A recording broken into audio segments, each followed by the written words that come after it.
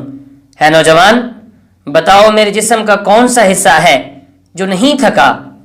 تو میں نے دایاں ہاتھ دل پر رکھ کر جواب دیا کہ دل انسانی جسم کا وہ حصہ ہے کہ جب کوئی بچہ پیدا ہوتا ہے تو وہ اس وقت سے دھڑکنا شروع ہوتا ہے اور موت تک دھڑکتا رہتا ہے۔ اگر انسانی جسم تھک بھی جائے تو دل اپنا کام نہیں چھوڑتا اور نہیں تھکتا۔ تیسرے جواب کو بھی درست جانتے ہوئے بادشاہ نے نوجوان کو گلے لگا لیا اور کہا کہ واقعی بادشاہت کے سامنے علم و حکمت زیادہ بلند مقام رکھتا ہے۔ بادشاہت ظاہری جاہ و جلال کا نام ہے، لیکن علم انسانی سینوں میں چھپی ہوئی وہ دولت اور میراث ہے کہ بادشاہوں کی بادشاہی، شان و شوکت اور جاہ و جلال اس کے سامنے ہیچ ہے۔ اس کے بعد بادشاہ نے درباریوں سے مخاطب ہو کر کہا کہ اے لوگو، گواہ رہنا کہ میں نے جس شخص کا حق تھا اسے اس کا حق دے دیا ہے۔ ریئل ڈائری پی کے چینل کو دیکھنے والے دوستوں اور بہنوں، بے شک اللہ اور اس کے رسول پر ایمان انسان کی کامیابی کی پہلی دلیل ہے، اور دوسرا قلم کے اندر جو طاقت ہے وہ لاٹھی، تلوار، گولہ بارود اور ایٹم بم کے اندر بھی نہیں ہے۔ قلم سے جو لکھا جاتا ہے اس سے جنگیں شروع بھی ہو جاتی ہیں، اور امن کا معاہدہ لکھ دیا جائے تو جنگیں اور قتل و غارت رک بھی جاتی ہے۔ اور تیسرا، انسانی جسم کے اندر دل اللہ تعالیٰ نے وہ حصہ بنایا ہے جو پیدائش سے لے کر موت تک بغیر رکے کام کرتا ہے اور تھکتا نہیں ہے۔ بے شک عقل والوں کے لیے بہت بڑی بڑی نشانیاں موجود ہیں۔ سبق حاصل کرنے والے ان نشانیوں سے سبق حاصل کر لیتے ہیں، اور سبق حاصل نہ کرنے والے رسول خدا کی موجودگی میں بھی ابو لہب اور ابو جہل رہ کر ہی مرتے ہیں۔ دیجیے اجازت اگلی سبق آموز اور دلائل سے بھرپور گفتگو تک۔ السلام علیکم ورحمۃ اللہ۔